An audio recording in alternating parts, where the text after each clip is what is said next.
But we will begin tonight with some exclusive breaking news about if we don't get health reform, why we won't get it, if we don't get the public option, why we won't get it. We've reported on this show that Senator Joe Lieberman of Connecticut has put himself out there as the lone Democrat willing to filibuster a vote on health reform along with Republicans. As of yesterday, it appeared that Senator Lieberman had company. Speaking with CBS yesterday, Democratic Senator Maddow-Bayh of Indiana threatened to not only join Mr. Lieberman's filibuster threat, but to take it one step further, suggesting that he would be willing to filibuster to even block debate on a health reform bill that he didn't like. Some people argue that we should vote to go forward on a bill even if we don't like it, but, as we get further along in this, I view procedure and substance as being largely one and the same. If there are things that are in the bill that I think are just beyond the pale, for example, that would really explode the deficit in the out years or would dramatically increase the premiums that ordinary families are paying, I just don't think that's even worth starting a discussion on. That remark has been interpreted, not only here but everywhere, as an indication that Senator Bayh planned to filibuster even debate on health reform. Republicans on Capitol Hill sent around his remarks as soon as he made them because it seemed to be in line with their strategy that a vote no on health care was the same as voting to filibuster health care. Even as Joe Lieberman promised to stand with Republicans to block the vote on health reform in the end, at least Lieberman was pledging to allow the bill to come to the floor for an initial vote. Bayh's statement on CBS yesterday indicated that he wouldn't even allow that. Well, today, Senator Bayh's office issued an about-face on that issue, releasing a statement that reads, quote, Senator Bayh will support moving forward to a health care debate on the Senate floor, where he will work hard to address his concerns and craft affordable legislation that reduces the deficit and lowers health care costs for Indiana families and small businesses. In other words, according to his office's statement today, Senator Bayh is now promising to allow the bill to come to the floor. But would he still, like Lieberman, filibuster the final vote with Republicans? Would he block a majority vote on the final bill and force his party to get 60 votes to pass health reform instead of 50? Well, exclusively this afternoon, Senator Bayh told us this. He told us that his position on health reform is not the same as Senator Lieberman's. Senator Bayh told us it is extraordinarily unlikely that he would filibuster health reform. He said there is nothing in the bill he is aware of now that would cause him to vote to filibuster, and he said that he currently, quote, can't think of a set of circumstances under which he would vote against cloture. What does this mean? It means that it's been a very big 24 hours for health reform.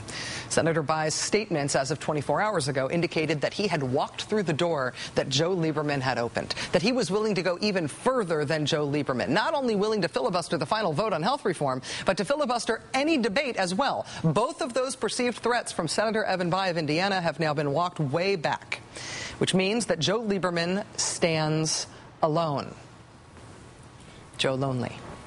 Questions remain about commitments not yet made by some other conservative senators, but probably the most substantive issues about health reform depend on whether it will take 50 votes to pass them or 60. And right now, Republicans' only hope to make it 60 are that a Democrat will side with them to filibuster. And right now, Joe Lieberman is their only stated hope for that. Joe Lieberman opened the door to that this week, and no one else is yet walking through that door to join him. Senator Bayh's office says today's turn of events is a clarification of the senator's position. It, of course, goes without saying that Senator Bayh does have a big political liability on this issue in that his wife, as we discussed on the show last night, sits on the board of directors of a handful of companies that would be directly affected by health reform. Senator Bayh's wife, Susan, is on the board of the health insurance giant WellPoint. WellPoint's the nation's largest commercial health insurer. Susan Bayh also sits on the board of directors of a handful of pharmaceutical corporations, including companies Dendreon, Curis, and Dyax. Senator Bayh's office told us explicitly today that Susan Bayh's activities have no impact whatsoever on Senator Bayh's legislative actions. They said, quote, neither Mrs. Bayh nor any employee or lobbyist for WellPoint can lobby Senator Bayh or any member of his staff. Our strict ethics policy goes above and beyond what is required under Senate ethics rules.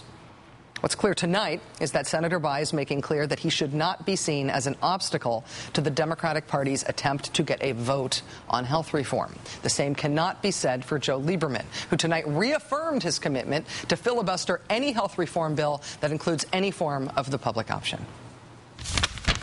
You're saying that you would actually join in a Republican filibuster against the entire health care bill if this is included? Yeah, that's right. I mean, I would join a filibuster. Now, whether it happens to be Republican or not, that depends on other people's decisions. Whether the filibuster is Republican or not depends on other people's decisions, he said, namely other Democrats' decisions. Now that Senator Evan Bayh has essentially counted himself out of filibustering with Republicans, there is still only one Democrat or one member of Congress who caucuses with the Democrats who is on the record as willing to blow up health reform, and that is Joseph Isidore Lieberman.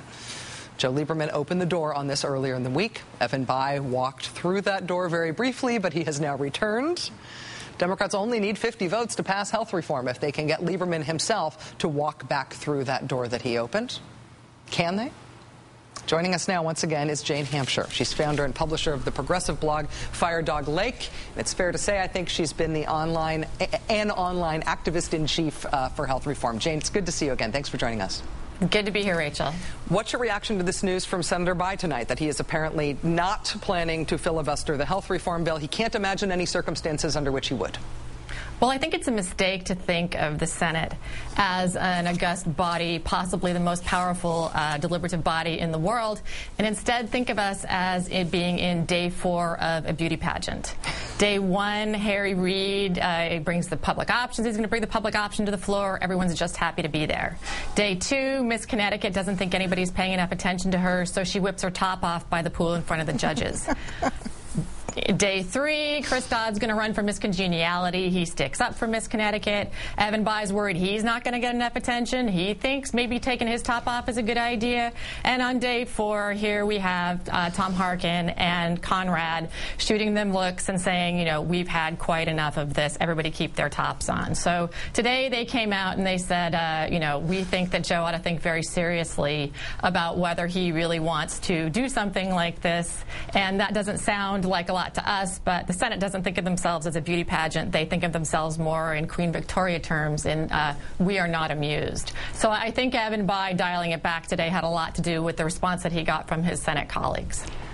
That is, first of all, that metaphor is so disturbing and so spectacular at the same time. I just have to hand it to you. The image of Joe Lieberman sans bikini top is now seared into my mind like a brand on a cow. Sorry to do that to you. Yeah, that's okay. I'll never get that moment back. But in your metaphor, I mean, Joe Lieberman is still topless. And unfortunately, he still is. And so I think you're right to point out that other senators sort of gently expressing their disapproval of his proverbial toplessness at this point is a bigger deal than it would be in the real world, that their words do actually sort of calibrate differently. But what leverage can they really bring to bear on him in order to get him to get in line? Well, as you say, there are people who do have influence over Joe Lieberman. Joe has his committee chairmanship of the Homeland Security Committee. That's his power base in the Senate. He's a very vain man, and were that to be stripped from him, he would be like Rumpelstiltskin putting his foot through the floor. And the Democrats have the power to do that. So, again, the Harkin, Conrad comments today were to the effect of, you know, let's remember you're here at our good graces, Joe. But, you know, he also needs the sub base at Groton, which is the submarine version of the F-22, in order to stay in the good graces of Connecticut citizens while he does stuff like this. And that's something that could, you know, potentially go as well. So there are levers that people in the Senate and the president can use to kind of rein Joe in. I think everybody's just sort of saying, this is what Joe does. We're going to let him run around with his top off for a little while, and eventually we'll all just suck it up and tell him to put back on, and hopefully Joe will put the shirt back on.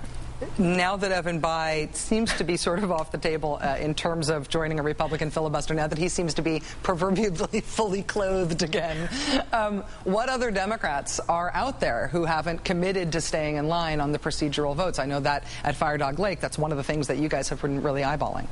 Well, I was over here the other night, and I said I didn't think Blanche Lincoln would, and I don't think she would. She's too vulnerable in her state, and that kind of a move would draw primary challengers for her. You know, Ben Nelson we haven't heard from. He is usually, he's probably the shoe that's waiting to drop, that has made noises about the public option before, and he has much less to fear than Lincoln does. So I think that he's another one that people sort of want to know where Ben stands. Jane Hampshire, founder and publisher of Fire Dog Lake. If he calls me, I'll let you know what he says. Thanks for your time tonight, Jane. Thanks.